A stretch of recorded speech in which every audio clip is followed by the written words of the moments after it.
Send $12,000 or don't call yourself family, Dad texted. I sent it. Then found out it paid for their cruise, the one they told me they couldn't afford to invite me on. That night, I made 3 changes to one account. When they docked and tried to fly home, the text came in at 11:47 on a Tuesday night. I was in the studio, in the middle of a mix session, and Marcus saw it before I did. He went very still. He turned the monitor down without me asking. That's how you know your face has already given everything away. Send $12,000 or don't call yourself family. My dad. Gerald Morrow, 65 years old. 3-bedroom house in Louisville that I helped him re-roof 2 summers ago. Sent it like a bill, like a subscription renewal he'd finally gotten around to. I stared at that message for a long time. Then I sent the money, $12,000. Wired the next morning because he said it was for his heart. And what kind of son doesn't believe his father about his heart? 2 weeks later, on a Sunday morning eating cereal, scrolling Facebook, I saw a photo. Ruth Ann, my stepmother, in a wide-brimmed straw hat and enormous sunglasses, holding a cocktail with its own personal straw ecosystem. And behind her, the gleaming white hull of a Royal Caribbean cruise ship. Caption, "Living our best life. So grateful for this blessing." Tagged in the comments, my brother Reese, his wife Cheryl, both in linen, both with drinks. The cruise. The one my father had called me about 6 weeks earlier to explain they just couldn't swing financially this year. The one where he said times are tight. Twice in the same phone call. I put my phone down. I looked at the faucet for a while. Then I got my laptop. That night, I made 3 changes to one account. Then I went to bed and slept 9 hours straight. Best sleep in 3 years. Let me back up. My name is Oscar Morrow, 36. I live in Charlotte, North Carolina. Moved here 11 years ago when I got my first production credit on a mid-level R&B album and never found a reason to leave. I produce music, primarily R&B, some hip-hop, a little of what press releases call alt-soul, which is really just good songs with interesting chords. 2 top 20 singles, 1 Grammy nomination. I didn't win, and I've made a mostly genuine peace with that. And in a good year, I clear around $185,000. Not music industry rich, quietly comfortable, through sustained effort rich, which takes longer and arrives without fanfare. I have a daughter, Mia. She's 7. She has a laugh that makes strangers on airplanes turn around. She is the single most important thing in my life, and I don't say that casually. Gerald Morrow, my dad, is 65, retired at 62. Has a pension he describes as good enough, which covers a broader range of spending than you'd think. Remarried in 2015. Ruth Ann is 63, warm in a practiced way, the kind of woman who always knows what a gift costs and always knows who paid for it. Gerald also has a heart condition. Real, diagnosed, genuine, which he carries like a key on a keychain. Always on him. Pulls it out at the exact moment you need a reason to stop asking questions. I just can't handle the stress, Oscar. You know what Dr. Brennan said. I know. I've known since the 3rd time you told me. My brother Reese is 38.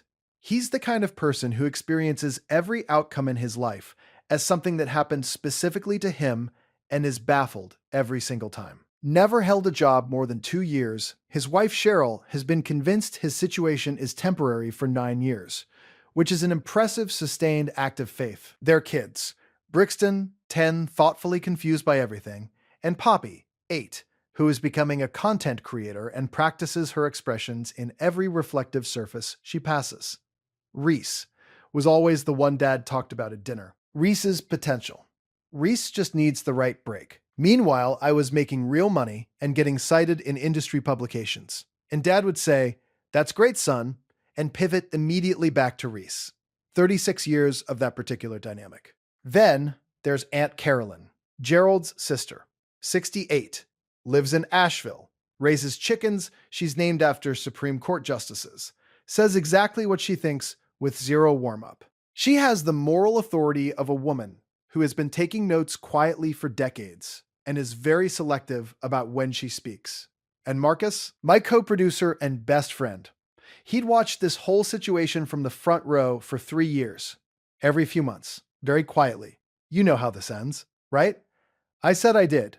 I was wrong about what I knew. It started in September 2021. Gerald called Ruth Ann's car needed a transmission replacement, $2,400. They were short that month. He hated to ask. I sent $2,400. 2 days later, no hesitation. He's my dad. The thing about starting that way is you don't see it happening. You're not writing a blank check, you're fixing a car. You're covering one bad month. You're being a good son at a specific moment in time. Then the next moment arrives, and the next. Somewhere around month 9 or 10, you realize there hasn't been a single month since September where something didn't need fixing. By spring 2022, I had a rhythm. Money out between the 5th and 15th. Sometimes $800 for household stuff. Sometimes $1,500 for something Reese needed. The logic being that Reese's stress caused Gerald's stress, which affected his heart, which was my responsibility. Follow the chain, and you arrive at a wire transfer. Every time. By end of $2,223,400 in 11 months. I kept a spreadsheet. I'm a producer. I track things. But I never scrolled to the total. I think some part of me knew that if I saw the number, I'd have to decide something. And I wasn't ready to decide. Some mornings, I would open the spreadsheet, add a new row, and close it before my eyes could drift to the bottom. That's not denial. That's a person choosing very deliberately not to know something. There's a difference. I'm not sure the difference is flattering, but it's real. The calls changed. In 2021, 2 or 3 minutes of genuine conversation first. By mid-2022, hey, glad I caught you. And straight to the pivot. Like a press conference. Opening statement only. No Q&A portion scheduled. And here is the thing I want you to understand. The pivot wasn't cruel. That's what made it hard to name.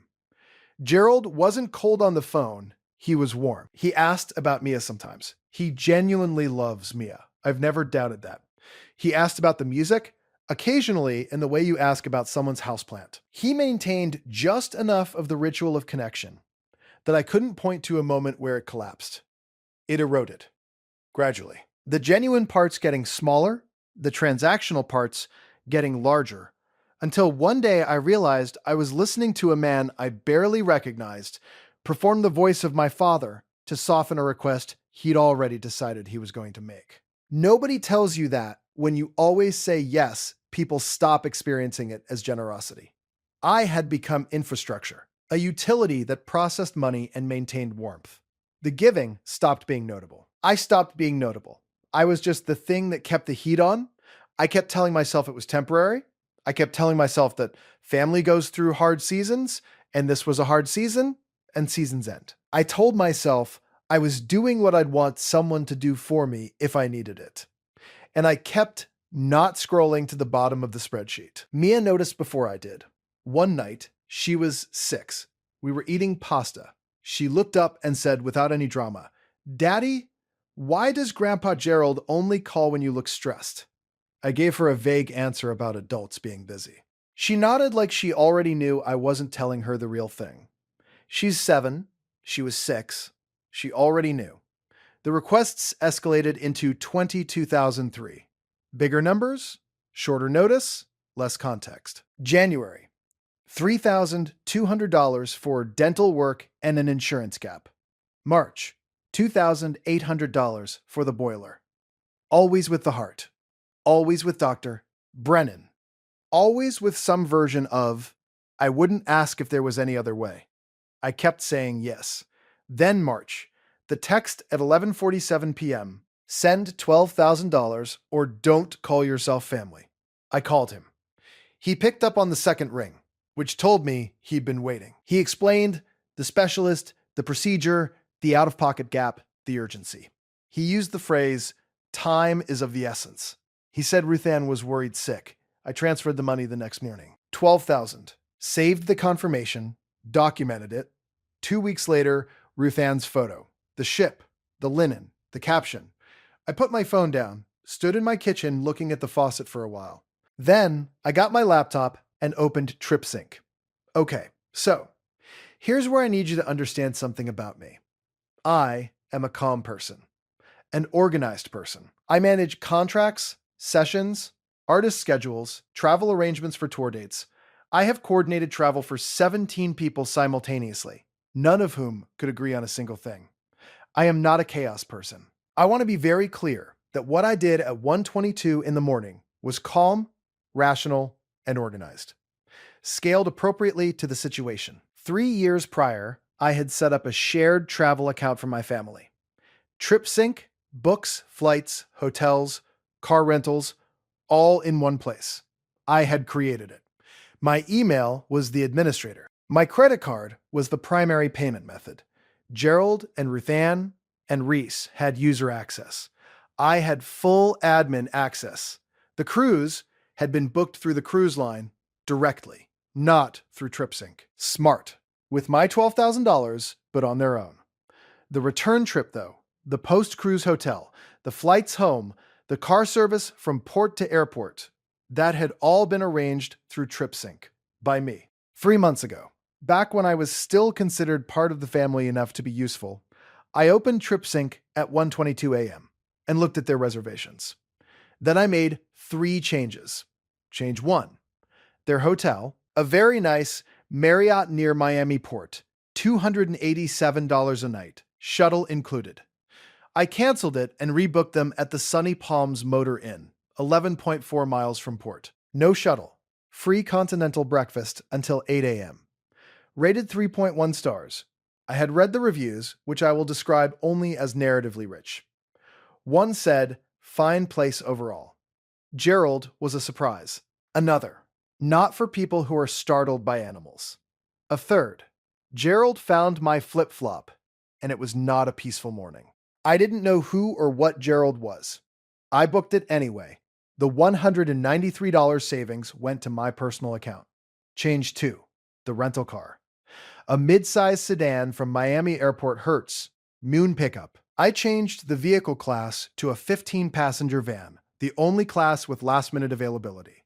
And in the group name confirmation field, I typed First Baptist Church of South Charlotte Youth Group, Spring Retreat. This was an available field, and I filled it in.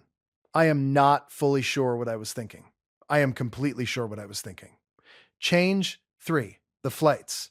Direct flight, Miami to Charlotte, 2:40 p.m. I canceled it and used a $1,200 flight credit from my own old canceled trip to rebook them on a new routing.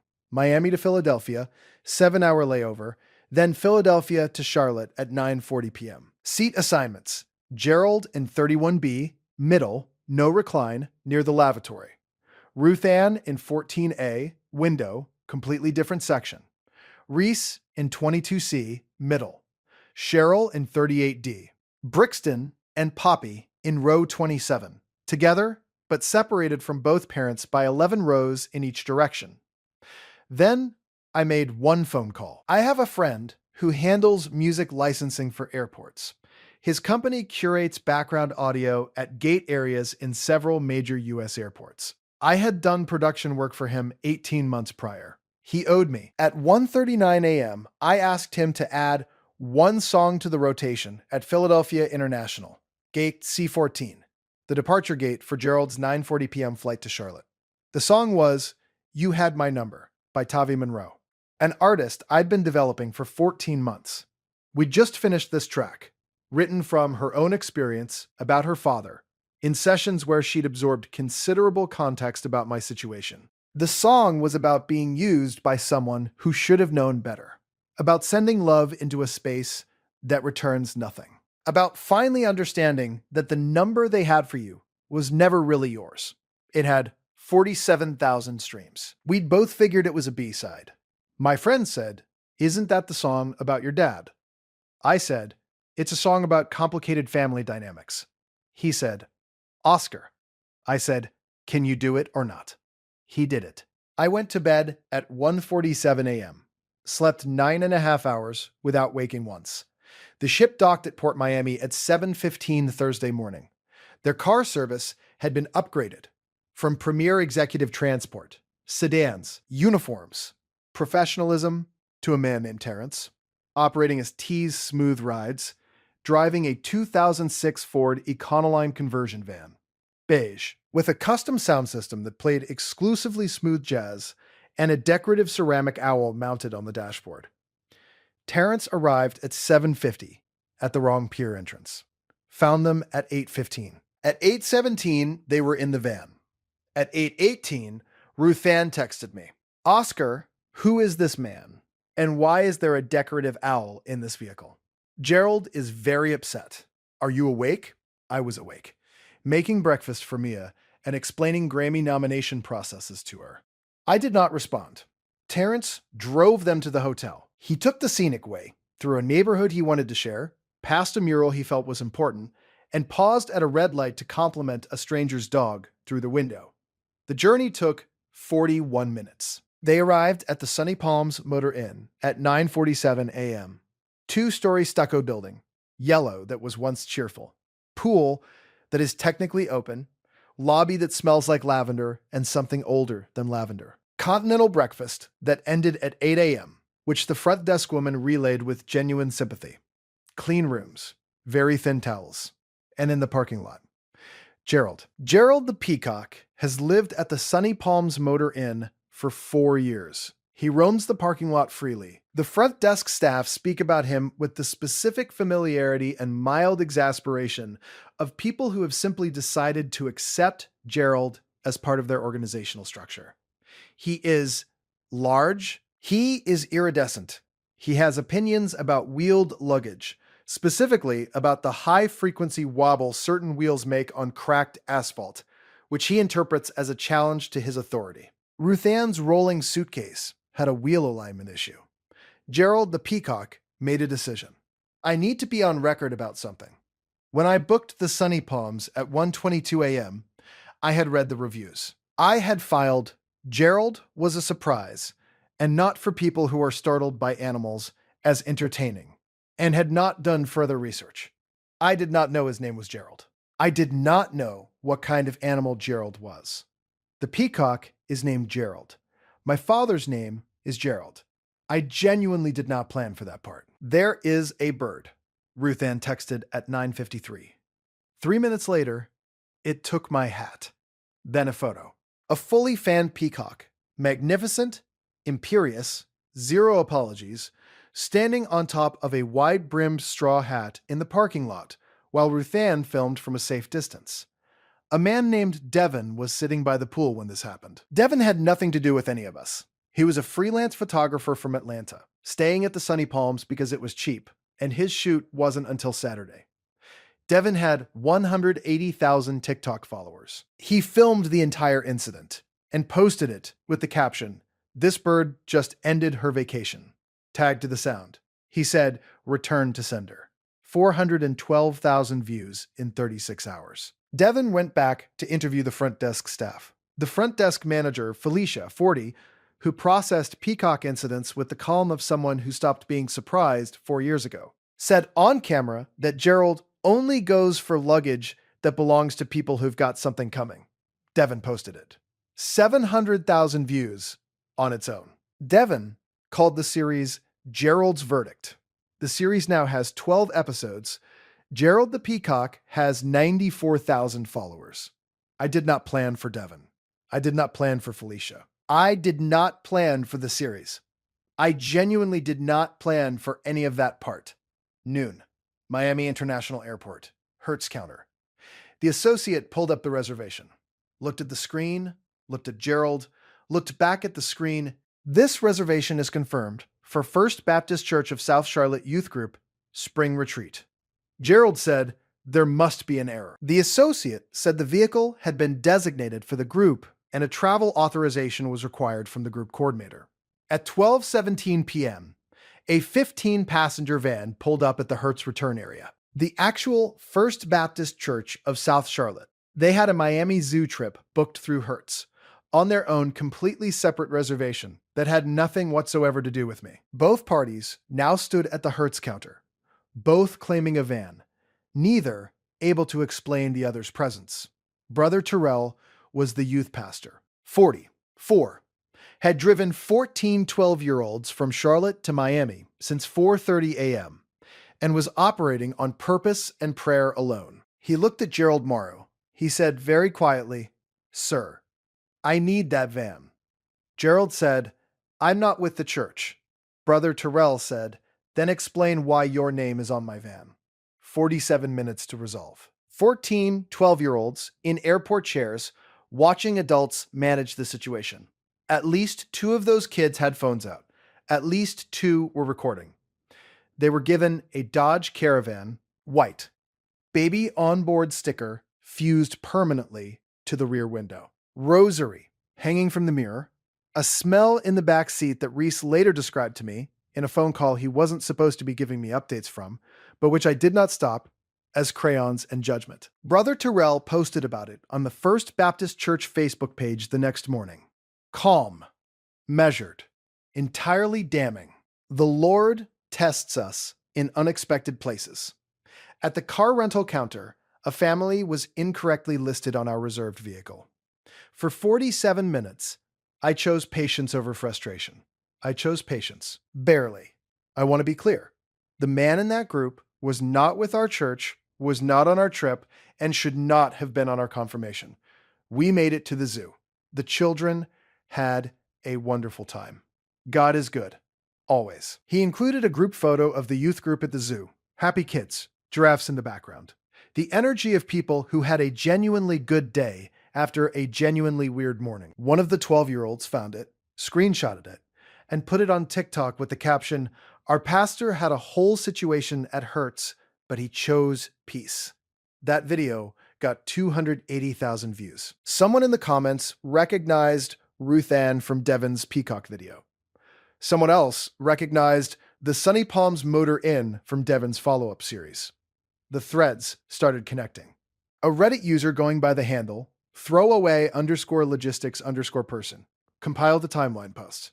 The $12,000 text, the cruise photo, the peacock, the Hertz standoff, the Philadelphia layover, and titled it, "The Morrow family situation is genuinely unfolding in real time." The post got 14,000 upvotes. I did not know this Reddit thread existed for 11 days, at which point Marcus called me to inform me at 7 a.m. on a weekday, which is not a time Marcus calls anyone about anything. Their original 2:40 p.m. direct flight had departed by the time they reached the airport. They were now on the 9:40 p.m. via Philadelphia, 9-hour layover, Gerald in 31B, Philadelphia International Airport. Gate C14, 7:34 p.m., 9 hours. Gerald in a middle seat with no recline near a lavatory. Ruth Ann, 14 rows forward, unable to see him.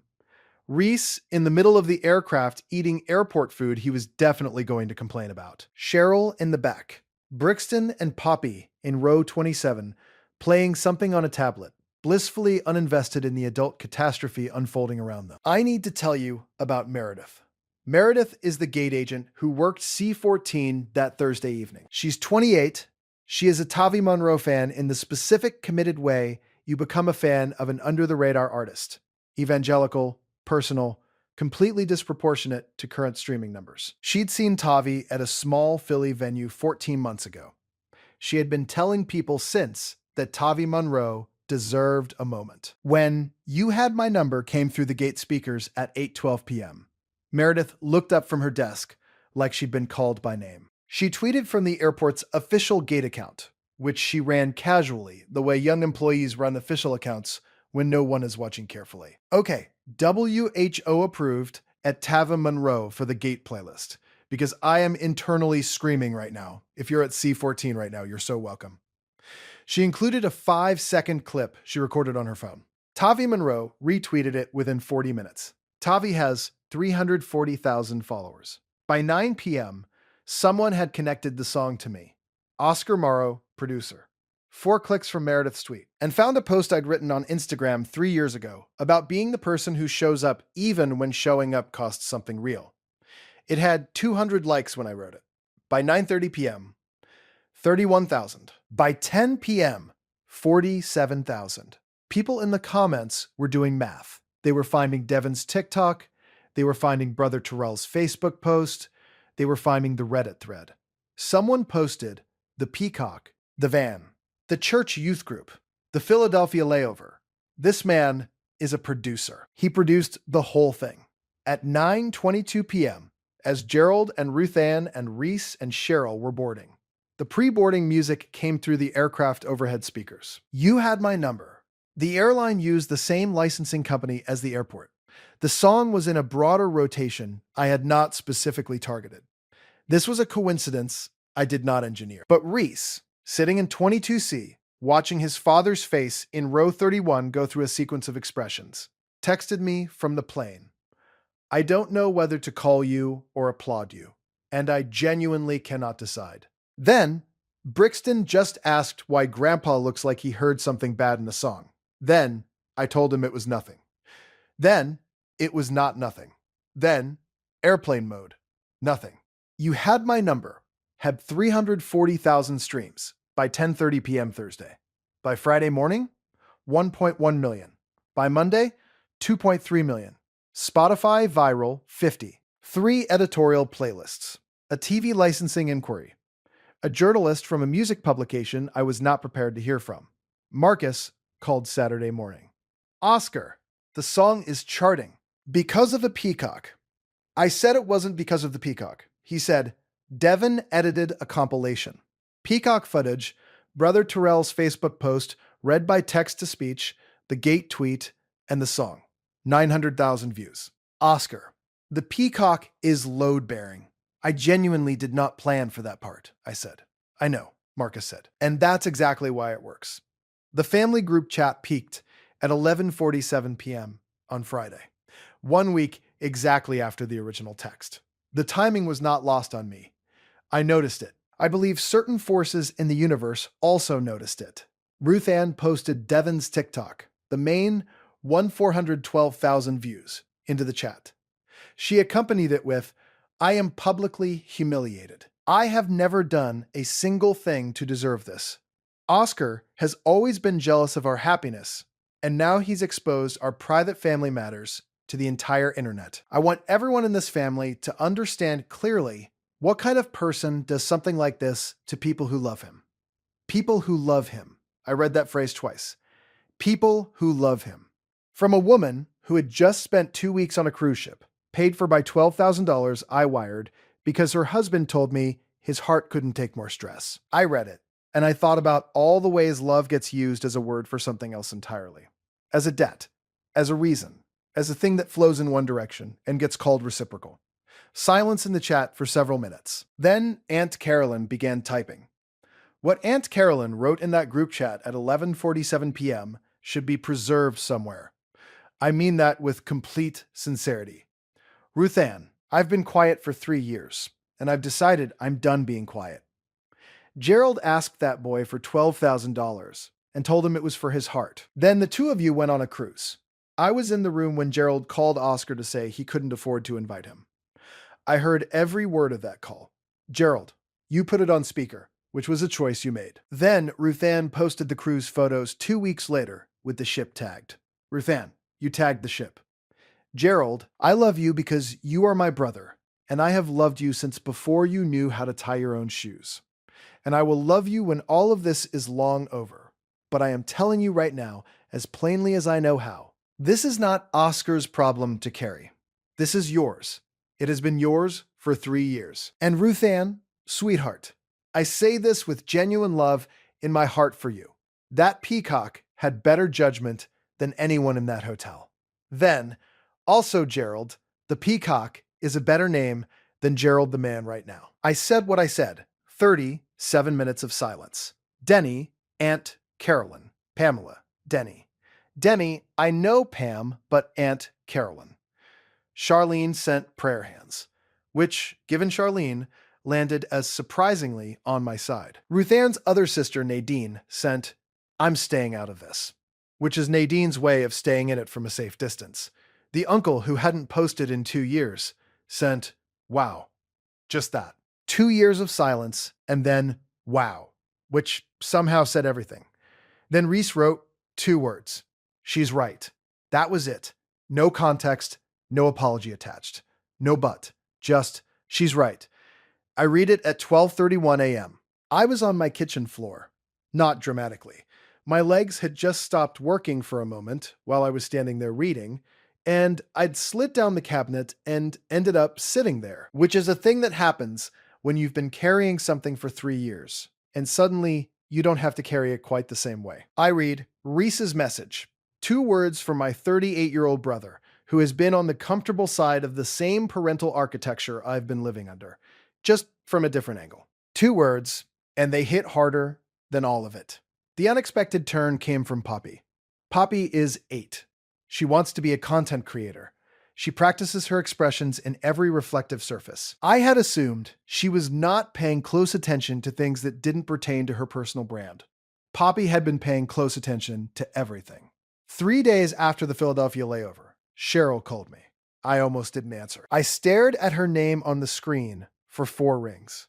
Then I answered, and it surprised both of us a little. Cheryl said immediately, "I'm not calling to fight." I said, "Okay." Poppy has been asking me questions for 2 days about the song, about why Grandpa Gerald looked upset on the plane, about Devin's videos, which she found and watched approximately 11 times. I tried to explain it was complicated adult stuff. She paused. She sat with it. Then she said, and I'm telling you her exact words, "Mom, why does Uncle Oscar always help everyone, and then everyone makes faces like he's the problem?" I didn't say anything for a moment. Cheryl said, "She's 8." I said, "I know." Long pause. The kind where both people are deciding whether to say the real thing. Cheryl said, "We've been taking the money too. Not 12,000. But in January, Reese asked his dad for help, and his dad told him to call you, and Reese called you, and you sent it without complaining. And I did not tell him to send it back, and I knew it wasn't right, and I let it happen anyway. And I'm sorry for that. I'm genuinely sorry, Oscar." I sat with that for a moment. This was the most honest conversation I had had with anyone in my family in longer than I could quickly calculate. Not carefully diplomatic, not performing accountability, just honest, plainly, from one person to another. I said I appreciated her saying it. Completely meant that. She said, "Poppy drew you something. She's mailing it to your studio. She looked up your studio address herself on my phone. I don't know how she found it. I just saw the search history and thought, okay, that's happening.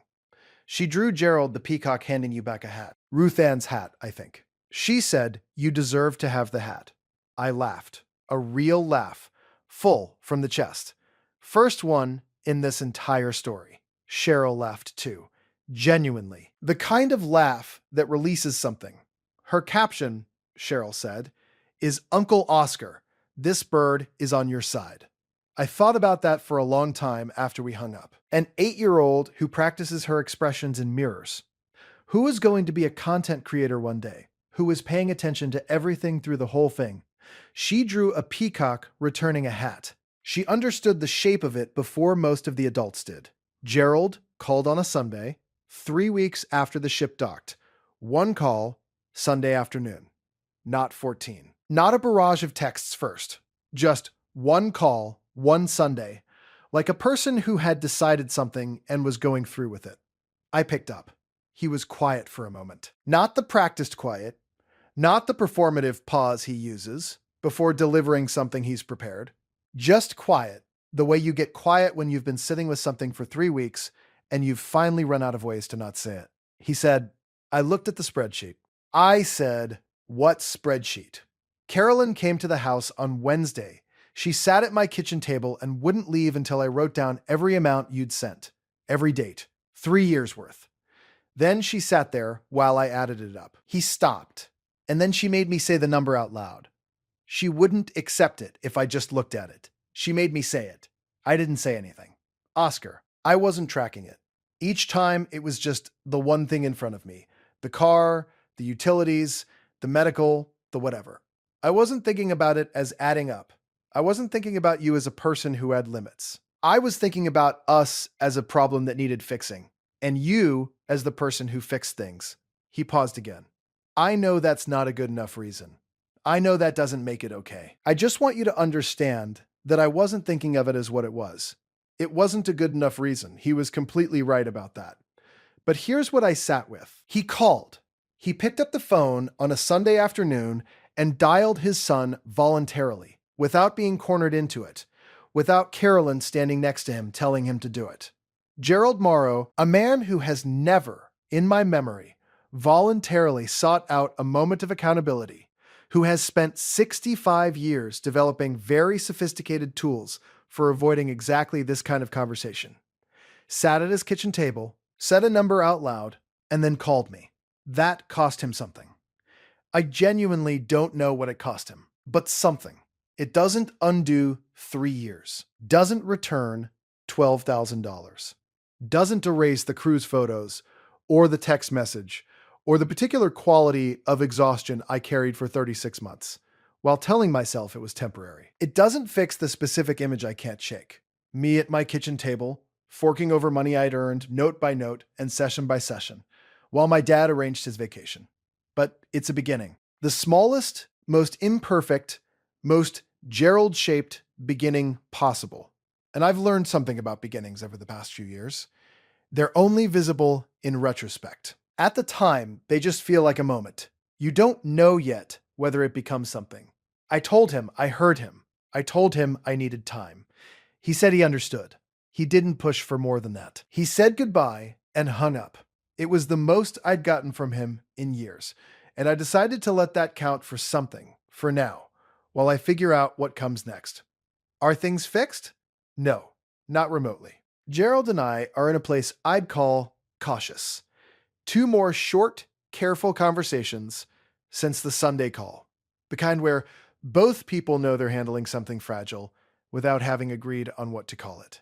Ruth Ann sent a text beginning with, "I want to apologize for my part in," that ended 4 paragraphs later, mostly about the Peacock video and her reputation. But the first sentence was real. I responded to the first sentence. We left it there. Reese paid me back $800. Not everything, but something. With a voice note saying he was going to keep going as he could. I told him to take his time. He said he knew he hadn't been seeing it right. We talked 20 minutes, the longest real conversation in years. His kids were loud in the background the whole time. It was fine. It was actually fine.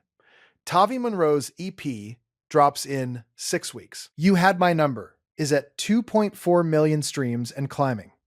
She called me the morning it hit 2 million, crying, saying the peacock was clearly a spiritual entity. I told her the peacock was a territorial bird at a budget motel who had an issue with wheeled luggage. She said, "That's divine timing, Oscar. You can't plan divine timing." Honestly, she might be right. Devin from Room 104 has released 12 episodes of Gerald's Verdict. He messaged me before using the song in episode 4. He said, "I feel like Gerald would want this in it." Gerald the Peacock has 94,000 followers. One of Brother Terrell's 12-year-olds follows the account. Brother Terrell confirmed this in a follow-up Facebook post he did not intend to go viral. The drawing arrived at the studio on a Tuesday. Poppy's drawing in a manila envelope with a rainbow sticker in the upper left corner. Uncle Oscar on one side, Gerald the Peacock on the other, the hat being passed between them. She used a lot of green for the feathers. She got my likeness right, considering she was working from memory. Mia was with me at the studio that day. She studied the drawing for a long time. Then she looked at me. "Daddy, is that Gerald the Peacock or Grandpa Gerald?" I said, "Technically, Gerald the Peacock." She thought about this. "I think the peacock is nicer," she said. I didn't disagree. We put the drawing on the refrigerator. It's still there. It's going to stay there a while, as a record, as a small, specific 8-year-old piece of evidence that in the middle of all of it, someone was paying attention and drew it the way it was supposed to end. The hat returned, the right person holding it. That counts for something. Slowly, imperfectly, it counts.